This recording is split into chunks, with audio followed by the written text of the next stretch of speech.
Welcome everybody to week 6 of R2 F2 Prognostication. As always, I am your host, Robbie Russell, and let me get right to it, starting with the quarterbacks and RG3. Now, RG3 takes center stage in the Carrie Underwood special Sunday night against the Dallas Cowboys. Griffin and the Skins have been throwing more this year than last year, and I believe it's due to their defense just allowing their opponents to score often and early.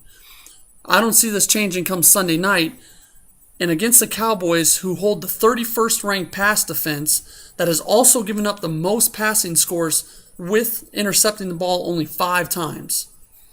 Now, that Cowboys defense is giving up an average of 31.3 fantasy points to opposing quarterbacks in Jerry Jones's palace this season. And if the Skins want to get back into the division race, it's a must-win game.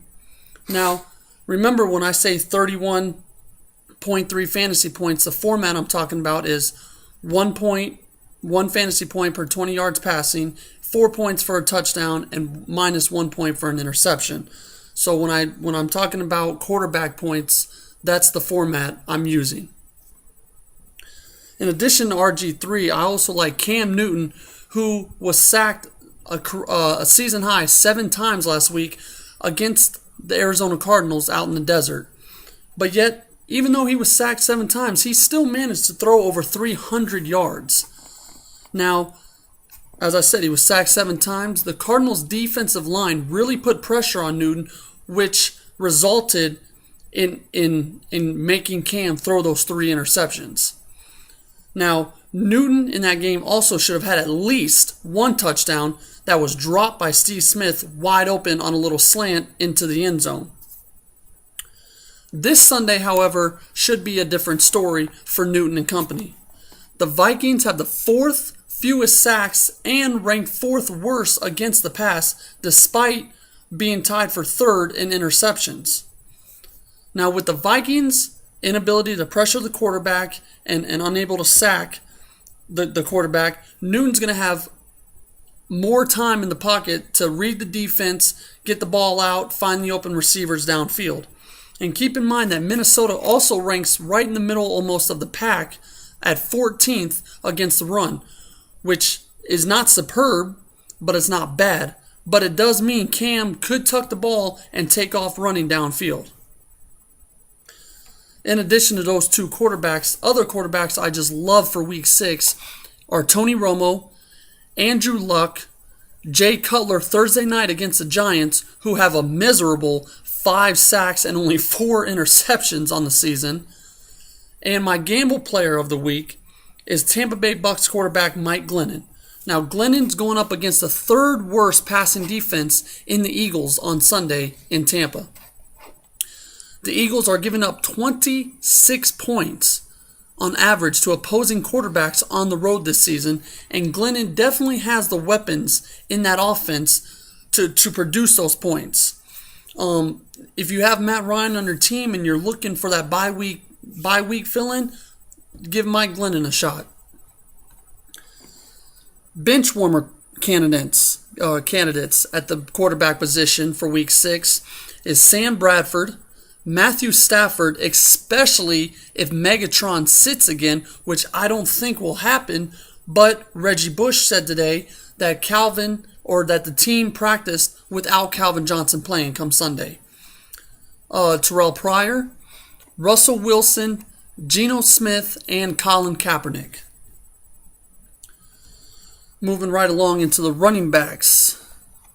The duo that I love is Knowshon Moreno and Monty Ball of the Broncos. Now, Moreno should have a good game come Sunday against the worst team and the worst rushing defense in the league that consists of the Jacksonville Jaguars.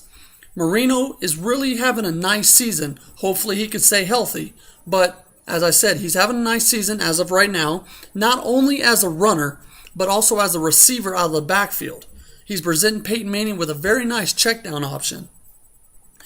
This game against the Jaguars could get out of hand as soon as the 3rd quarter, which will spell the way for who I believe will be Monty Ball and not so much Ronnie Hillman. It's going to be garbage time.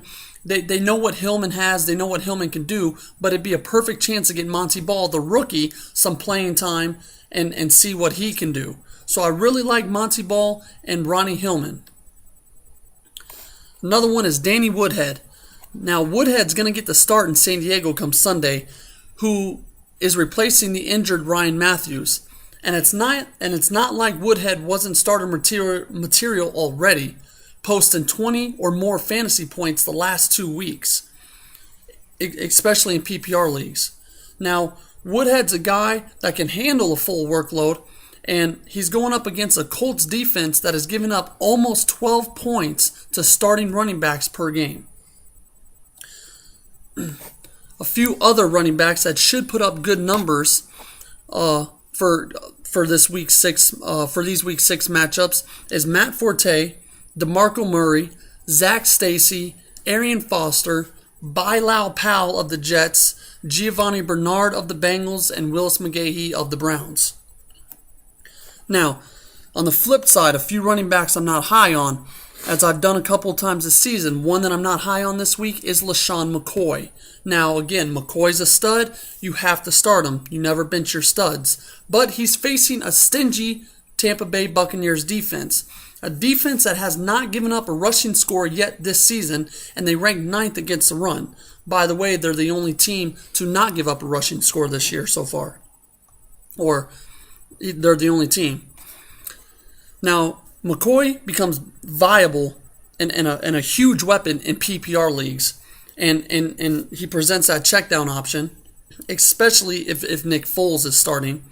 But speaking of Nick Foles, if he does get the starting nod, which Michael Vick's been limited in practice on Wednesday or on Tuesday and Wednesday, but if Foles gets that starting nod against the Bucs, I believe the Bucs are going to take away the run. They're going to stack the box, and they're going to make Nick Foles throw the ball downfield. So just don't be surprised if McCoy doesn't put up the numbers come Sunday. But again, in addition to McCoy, I do not like Le'Veon Bell, Eddie Lacy, Frank Gore, and both Buffalo Bills running backs. Receivers that have to be in your lineup if you own them for week 6 are Alshon Jeffrey, Chicago Bears, who actually has more points than Brandon Marshall so far this season. Granted, thanks for the last 2 weeks, as Alshon has really emerged over those 2 games. But maybe he's producing into that wide receiver they drafted and they hoped he'd become.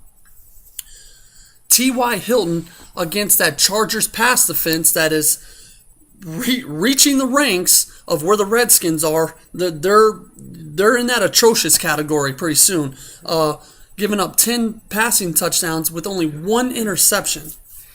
You know, the Chargers have given up the 4th most points to wide receivers this season. Leonard Hankerson, who may be a free agent in quite a few leagues, this guy's been targeted 7 times in 3 out of the 4 games that the Redskins have played. He's the 3rd leading target getter on the Redskins. It's going to be a dogfight, as I mentioned. The Cowboys don't have a good pass defense. Hankerson could be a good guy. Justin Blackmon, maybe Terrence Williams, depending on if Miles Austin plays, although he was a full participant at practice today. But if he doesn't play, Terrence Williams against, as I just mentioned, the atrocious Washington Redskins pass defense could reward nicely.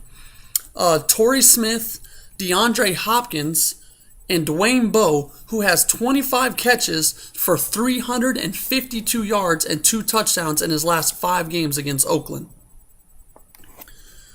Now, keeping it going right into the tight ends. One that I really like, or a few that I like, especially if you're looking for a Tony Gonzalez bye-week fill-in. Start Garrett Graham. Graham was probably the hottest waiver wire pickup this week, without a doubt, after the unfortunate news to Owen Daniels missing at least 8 weeks. Now, as I mentioned, Owen Daniels missing 8 weeks. Garrett Graham's going to be filled in, and he's already posted respectable fantasy numbers this season.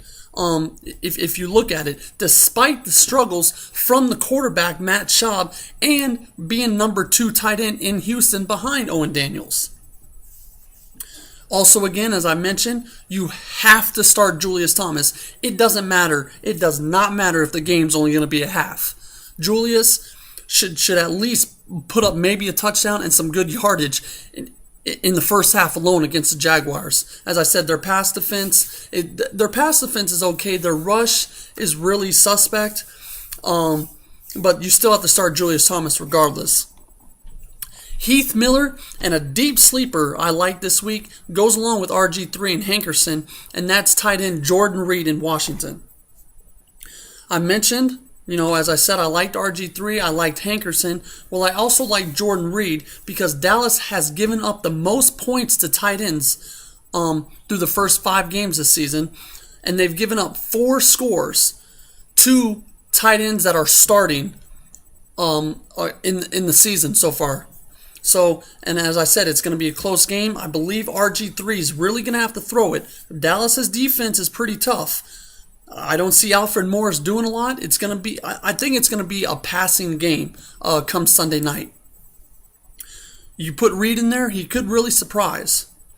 Now, one tight end that I do not like is Vernon Davis. Davis is just he's not posting the numbers. And he's not posting numbers because he's not posting the catches that a lot of people thought that he would. And it's because, as I mentioned last week, Colin Kaepernick likes to lock on to run one receiver. And Kaepernick's struggling, and he needs to learn how to use the options around him. If Bolden's not open, it just seems like he doesn't do good. Look at last year. Kaepernick locked on to Crabtree. And it was pretty much Crabtree. Vernon was there. Vernon did a lot, though, when he got the ball, just like he did last week when he scored his touchdown. It was only like maybe a 10, 15, 20-yard pass, but Vernon got down the sideline and scored the touchdown. But 3 catches for 80-some-odd yards, I think like 88 yards.